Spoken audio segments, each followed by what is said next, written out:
So this is a video called, let's see. Yeah, this is a video called How the Simpsons Predicted Everything by Big Tugg. Let's see if it's any good or not. For exclusive comedy content that YouTube won't let me Can't wait for the video card to come. It's gonna be sick, dude. post, as well as perks that you have to see to believe.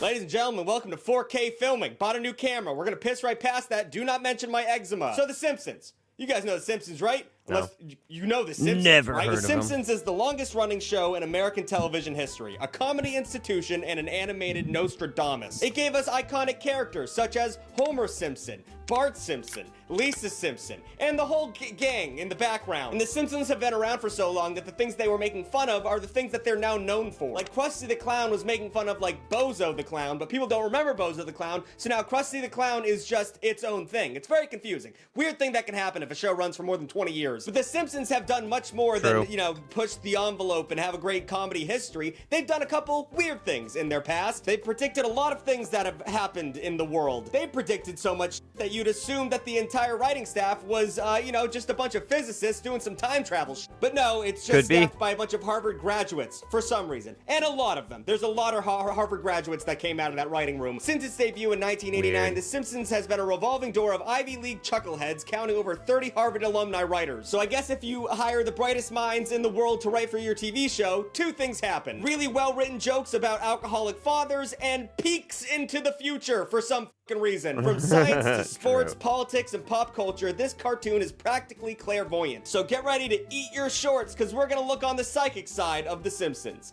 Eat your shorts has been, it's like bringing up Rick and Morty nowadays. Like, eat your shorts has been said so many times that it's cringe. And that's insane because it's such a whatever, we'll get right into it. So to begin, when you think to be fair, nobody says eat your shorts. They say eat my shorts, and it's not like telling somebody to... Has this guy ever seen The Simpsons? Because it's like a thing like, eat my shorts, like kiss my ass. That's what it means. Has this guy seen The Simpsons before? Eat your shorts? Yeah. Yeah, what?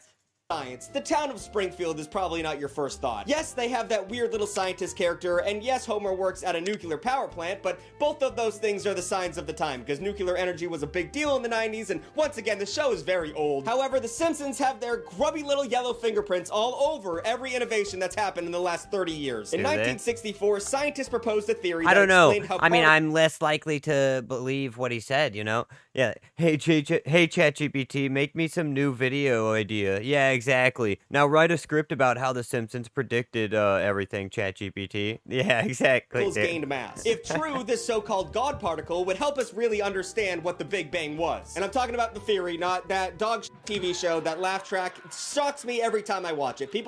The first few seasons of The Big Bang Theory were fun. I mean, sure, it was kind of like lowbrow nerd humor, but I mean, it's fun, dude. Sitcoms are fun. God, dude, all right, you know what? I hate this Big Bang Theory hate that's going around. It's always going around. It's popular to hate the Big Bang Theory. There's like 5 solid seasons of the Big Bang Theory that were just good, fun show, dude. I mean, come on. Like, let's be real. Yeah, it wasn't amazing. It was never a 10 out of 10, but I mean, it's a sitcom. Laugh so hard in that audience over the most mundane things. I don't know how you could legally get away with that. It would take nearly 50 years, but in 2012, we discovered the God particle using the Large Hadron Collider. But those scientists could have saved themselves about 14 years of trial and error, because in 1998, Homer Simpson discovered it. Actually, that happened. In the episode The Wizard of Evergreen Terrace, Homer tries to become a renowned inventor like Thomas Edison. It's one of my favorite episodes ever, and that's the episode where we get the joke where Homer makes a makeup shotgun and then he shoots it on the wall and he says he accidentally set it to whore. Just a very good joke, well written. And he also makes other things like hamburger earmuffs and a chair that's also a toilet. I'm sorry to be explaining Simpsons jokes, but kids these days don't really watch The Simpsons, and it's kind of sad. You guys should watch The Simpsons. It's on Disney, I think, but in one random fateful scene, he's Homer's saying just kids these days don't watch The Simpsons, but he didn't know eat my shorts. So I mean, who doesn't watch The Simpsons? Out some shit on a chalkboard, and if you take the time, like you screenshot that equation and you try and solve it, he's like a movie screen. Incredibly close to the actual nanomass of the God particle, which is what the fuck?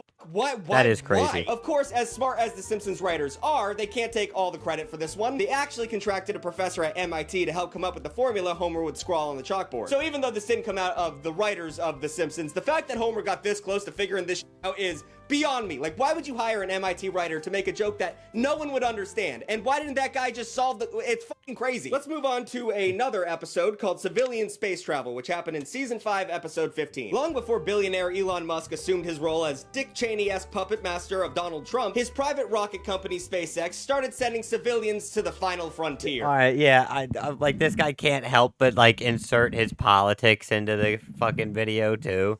Like, wow, dude. Get over yourself, you double chin having neckbeard. In 2021, the first all-civilian crew was launched into orbit, and if you're some Richie Rich who can pay their way to the moon, more power to ya. But personally, I do not want to ride a rocket ship into space without at least one person knowing what the fuck is going on. I don't want fucking Jimbo from Connecticut to be sitting next to me. I want an astronaut. But when it comes to woefully underqualified dudes going into space, Homer Simpson did it first. In the 1994 episode, as I said earlier, Deep Space Homer, NASA selects Homer to take a flight on the space shuttle to help the agency gain publicity. Ironically, The Simpsons creator Matt Groening didn't want to write this episode because he thought it was too unrealistic, which not really anymore, buddy, and had the writers take some of the jokes down a notch to focus on the dynamic between Homer and his family. But it became a classic episode, thanks in part to guest appearance from Buzz Aldrin, and the episode was so popular that real-life astronaut Edward Lu requested a copy for it in the International Space Station. So The Simpsons predicted regular people going to space, which it was going to happen eventually, but they really nailed the vibe of it. And then in 1995, there was another episode. That's not really much of a prediction at all. I mean, it's just all episodes. They also didn't really nail the vibe of it, and I don't know, dude. The episode, it wasn't like rich people flying to, and also, yeah, the episode wasn't rich people flying to space. It was like normal people going to space, which doesn't really happen. It's like high-level astronauts that go to the space station. It's not just regular dudes. We sat down for, right? BuzzFeed-esque article. In the 1995 episode Lisa's Wedding, Lisa visits a Renaissance fair where she is asked a fortune teller about her true love. The clairvoyant shows Lisa her wedding, which takes place in 2010, 15 years into the future. Honestly, this isn't that far-fetched. You go to a Ren fair and someone will give you some bullshit about your future. I made a whole video about it. But a Simpsons episode that takes place a little bit in the nearby future is a perfect incubator for predictions. And this episode might have the best string of predictions in any 30-minute block of regular television ever. They had teleconference technology like Skype or FaceTime. That was when I was a kid, I was watching that. I was like, yeah, for sure. That was not a thing. They just made that a bold prediction and a half. Did they do that, or did Star Trek do that like 40 years prior? Or probably even other science fiction before that. They didn't come up with the idea of a video call. What's this guy fucking talking about?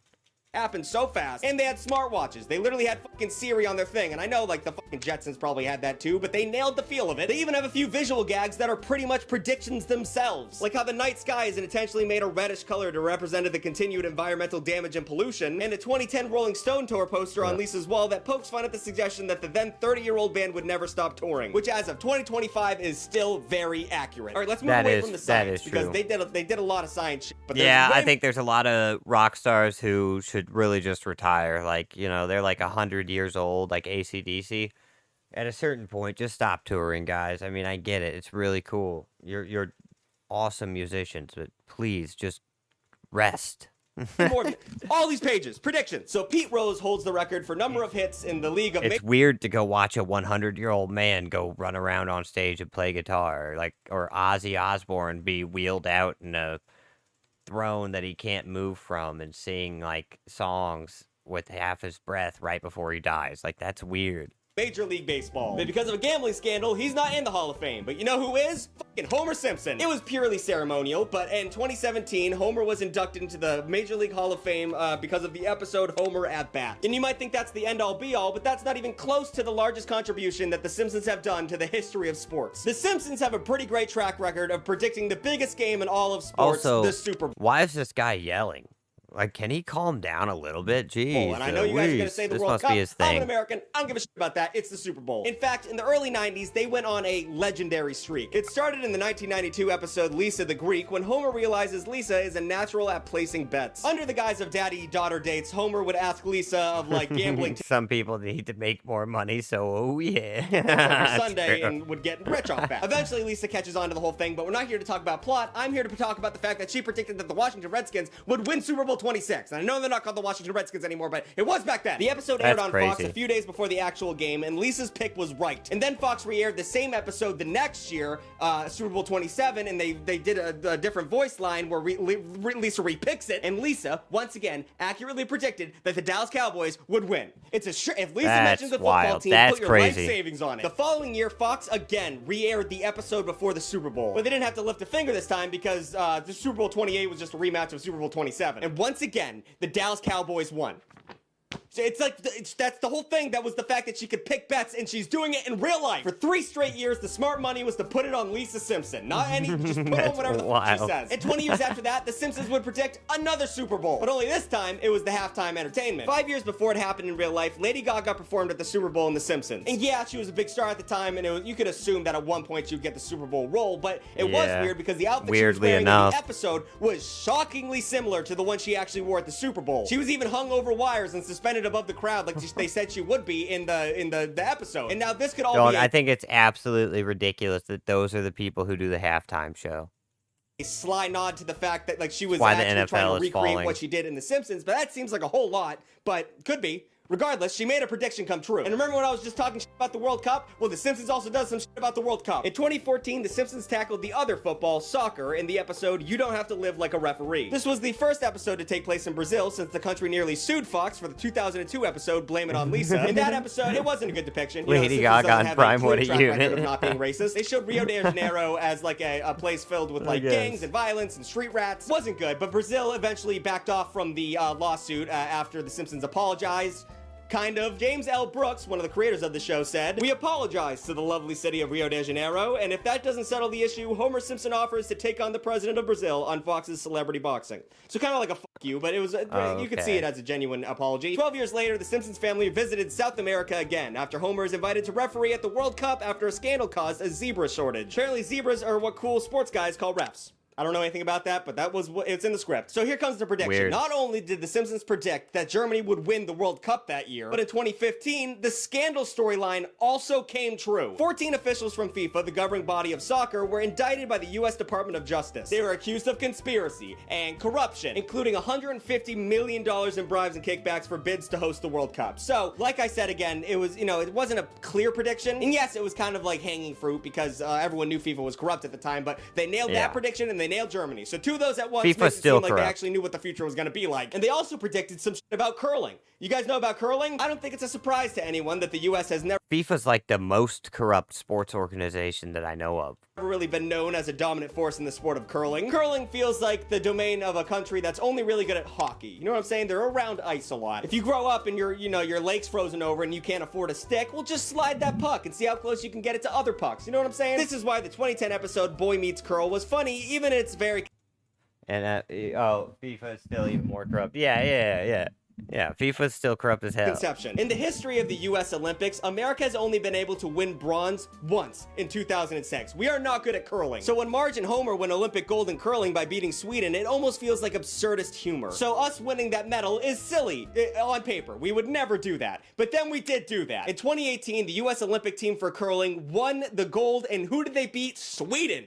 What the fuck is going on? Okay, so the Simpsons know sports and the Simpsons know science. They know the future for both of those things. So what else do they know? Well, one thing the Simpsons could have never predicted was their very own popularity. So let's go a little meta right now. Ironically, the show became ingrained in the same American culture it regularly poked fun of. In fact, in 1998, Time magazine named Bart Simpson one of the most influential people of the 20th century. You can even argue that things took such a weird turn at the end of the century that it took a cartoon like The Simpsons to help us honestly examine ourselves. But despite all of that, or maybe in light of it, they were nailing shit left and right when it came to pop culture. For example, Siegfried and Roy. Siegfried and Roy is going to be one of the harder things to explain to future generations, in my opinion. These two German-American magicians met on a cruise ship. What a start. Then they decided to develop a stage show that relied on white lions and white tigers, and eventually became a marquee act at the Mirage in Las Vegas. And if you're gonna go to Vegas, you want to see some lions on stage, god damn it. And that's because of them. True. That's their whole shtick. They are the lion magicians. They were so wildly popular that Michael Jackson wrote and recorded the theme song for their show. Their obsession with big cats transcended the stage. They let lions and tigers roam around their Vegas estate like they were normal house cats. And it might seem weird now, but even at the time, it was still pretty fucking weird that they were doing that. And if something was weird enough, that means The Simpsons would parody it.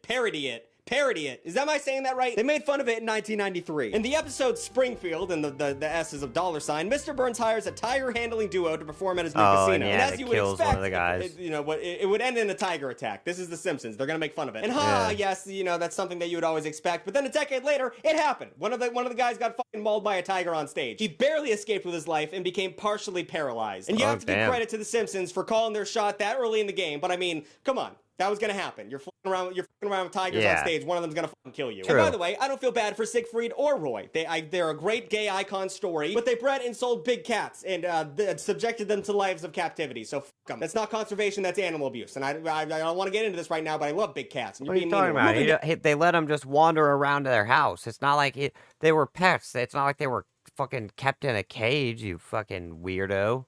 Down the line, let's talk about Michelangelo's statue of David, an icon of the artistic world. When you think of art, you think of this statue. Everyone likes this statue, but art is always subjective, and that's when things get dicey. In 2016, a Russian woman complained about a replica of David in St. Petersburg, claiming it warped children's minds because of the penis. Because they saw a penis. And then in 2023, a principal at a Christian charter school was forced to resign after parents complained that David was pornographic. But this controversy, if you could imagine, was predicted by The Simpsons in 1990. In the episode Itchy and Scratchy and Marge helps create and organize a group that attempts to censor the incredibly violent Itchy and Scratchy show. The concerned parents of Springfield get their way, and a scrubbed clean version of Itchy and Scratchy is televised. Feeling emboldened, the organization sets their sights on censoring a traveling exhibition of David. And honestly, I don't know if this was a prediction. It was more of making fun of fucking gung-ho parents that want to fucking censor everything, but then it actually happened. Not only in Russia, but in America. Like, this is art, and you want to put a fucking sock over the dick? Just leave it alone. In philosophy, this idea is called the slippery slope fallacy. The idea is that you cannot assume one action will lead to another. However, The Simpsons were right in this case, so fuck you guys. I don't know. And they also predicted all this fuck shit that happened. Yeah, they call it the slippery slope fallacy, except the thing about it is it's almost always true, so it's not really a fallacy. They nailed every aspect of it. Watching The Simpsons on Disney Plus is strange, seeing as they completely predicted the Fox-Disney merger in 1998. It was just a quick sight gag that just said that Fox was a division of Disney, but it was still 20 years ahead of the $71 billion merger between Disney and Fox. It might not be a huge jump to conclusion, seeing as Disney was acquiring everything in the 90s. They got huge properties left and right, including Miramax in 1993 and ABC in 1996. And personally, I believe the only reason why someone would have a Disney Plus account is if they're a fucking Star Wars nerd, but then they delete it because they find out all the Star Wars movies suck, or it's because they want to watch The Simpsons, or Bluey. They also have Bluey. But it's just crazy because The Simpsons have a... You said all the Star Wars movies suck? I mean, all the new ones, yeah. Not the first 6, though, but you could get those wherever. Historically shit on Fox Real and fans Disney already have those so anyway. Goddamn hard that I cannot believe that fucking Disney would be even remotely interested in putting it on their platforms. But here we are. I mean, we're in a dystopian future, and the fucking Simpsons knew it was gonna happen. Okay, so The Simpsons got science, sports, pop culture. I'm sure they got politics in the pocket. The Simpsons has never been an explicitly political show, although they never really shy away from satirizing politics. But in 1992, the show was swept up as a part of growing culture war waged by conservative politics. President Bush made headlines after he gave a speech to the national religious broadcasters where he said, "We are going to keep on trying to strengthen the American family, to make American families a lot more like the Waltons and a lot less like the Simpsons." That was not a great impression of the original President Bush, but I feel like he's a little nerd, and that's... What if a really big fan of The Simpsons with money to try to make the movies a reality? Like, or the shows, like try to make the shows a reality, like just spent all like a Warren Buffett type spent all their money just trying their hardest or what if they're like Matt Groening, the writer of the show, the creator, what if he's like secretly part of the Epstein cult, and so he's like part of the like weird fucking people in charge of stuff, you know? I mean, that's just fun thought. I don't think he's actually that, but you know, funny to think about. That's how I made him sound. Accordingly, The Simpsons mercilessly made fun of Bush as a shitty next-door neighbor in season 7. But okay, we know the Simpsons kind of turned on the political jets at one point, but just how far did they go? Well, in 2007, The Simpsons finally made a movie, and it is probably one of the best movies ever to come out of the cartoon world. It is so fucking funny, non-stop jokes, it's fantastic. But in the process, they accidentally made one of their most unsettling predictions. In the film, Lisa worries she's becoming too outspoken about the dome the Environmental Protection Agency places over Springfield. When she expresses her concern for the situation, Marge tries to calm her down by saying, I quote, "It's not like the government is listening to every conversation." We didn't know at the time. And then the next scene cuts to a room where the government is doing exactly that. And at the time when that movie came out, that was a joke. We didn't know what was going on, like I said. 6 years later, Edward Snowden leaked classified documents revealing that the National Security Agency was, in fact, listening to everybody's conversations. Spying on U.S. citizens without probable cause came after 9/11 with the Patriot Act. So Americans weren't paying attention. We were all wearing American flag shirts and being like, F you, Middle East. And even though the Patriot Act expired in 2020, it established protocols for spying that remains in the government today. Cool prediction, I guess. You nailed it. One thing that the Simpsons movie didn't get right is that Arnold Schwarzenegger would become president. But unfortunately, they captured the politician aesthetic so well that they accidentally predicted something else. In the movie, there's a famous line that he says, I was elected to lead, not to read. And he doesn't want to read a book. It's making fun of dumbass politicians. But 4 years later, a former Godfather's Pizza CEO named Herman Cain ran for Republican presidential nomination. And then he literally said, at a rally in New Hampshire, Cain paraphrased President Schwarzenegger when he said, "We need a leader, not a reader." What happened to America? He was also an outspoken opponent of wearing masks during COVID, and then he died of COVID. So, to each their own. They really nailed a bunch of shit about politics, actually. In the 1993 episode Margin Chains, great pun there, they went for the hat trick of creepy predictions. All in one episode. They got 3 of them. They included a global virus that was eerily similar to COVID called the Osaka flu, and a subsequent killer bee outbreak that mirrored the appearance of murder hornets in the US in 2019. So a bunch of sad shit. However, the most damning prediction came at the expense of Mayor Quimby, who comically left Springfield at the mere mention of Osaka flu. Obviously, that was a joke. Politicians are there to lead their people. They're not scared little babies that would leave at the first sign of trouble. Correct? That would be unless they're from Texas and named Ted Cruz. Yep, Fuck you, Ted Cruz, Texas senator and inbred Alamo away. troll. Ted Cruz fled to Mexico while the Lone Star State was in the middle of a winter storm that left millions without electricity, water, or heat. But you know what you guys did? You elected him again. You did. Why do you want Ted Cruz on the holding the wheel? Why do you guys like Ted Cruz that much? They do that in California. And then we got to talk about Trump. People What Trump did, what the predictions that they did for Trump. There's a lot of them. They really predicted what Trump was all about. When the episode Bart to the Future came out in early 2000, it wasn't very well received. At the time, Entertainment Weekly actually called it the worst Simpsons episode ever. If only they knew just how bad things would be after 16 years. In the episode, Bart goes to I believe, a Native American casino, and he's shown his future if he doesn't change his ways. And in that vision, it is revealed that Lisa would be the U.S. president. And Chris, I don't know if you can play the clip. I don't know how bad I'm gonna get fucking screwed by the copyright system, but whatever. If you can't show the clip, do it now. She says we have to really fix the deficit that was left for us after President Trump. Oh, man, that's crazy. And it actually wasn't as far-fetched as it seemed, because in 1999, I don't know if people knew this, but Trump kind of teased the fact that he would run as a president, and he said Oprah would be his running mate. So, a black woman, things have changed considerably. And also, just so you guys know, that clip of Trump coming down the escalator that, did the round. I don't know why people keep saying that, I don't know, dude. It's crazy. If you actually look into it, I don't know. I'm not going to get into it. This guy is really throwing his politics around, though, like a fucking crazy liberal, you know? I don't know. Sounds like the viral thing that the Simpsons predicted that was made by a fan. That wasn't actually in a Simpsons episode. It's important that you know that. Kitty, but they did do the other Look, I know after problem? 35 years of television, you're bound to accidentally predict a few things. Pulling predictions from large data sets is actually a concept explored by a pair of Harvard mathematicians in a paper called Methods for Studying Coincidences, which coincidentally was published the same year that The Simpsons debuted. There's so much going on. But keep in mind, there are so many accurate predictions that happen in the show that I could not fit them all in one video. Sometimes it seems like Conan O'Brien and the rest of the writer's room had access to a time machine back then. And like their Harvard education, instead of doing something useful with it, they decided to make a dumb fucking cartoon. Did I miss your favorite Simpsons prediction? Or your favorite Simpsons joke? I love The Simpsons, so if you just want to talk about it in the comments, I'll probably join in. New videos every Wednesday and Saturday. Like, comment, and subscribe, and you should sign up for Extra Tugg. A bunch of people have already did it. I don't know. This guy kind of just yells. I guess he thinks that yelling is funny. I guess his viewers do too. And he just slides his politics into every... you don't need to make everything about how much you hate Trump. I'm just so fucking tired of hearing about how much I hate Trump. Oh, yeah. Please, CNN, have me on your show. I hate Trump too. It's like, dude... Oh, God, I'm so sick of it, dude. I had enough of it with the late night shows constantly saying it all the time. I'm just tired of it. That's why he got reelected. Realistically, it's because people were just so sick of them talking shit all the time. It's just like, you know what? Fuck it. We'll just get him in, because if everybody who we hate is saying that he's a bad guy, then he must be a good guy. Yeah.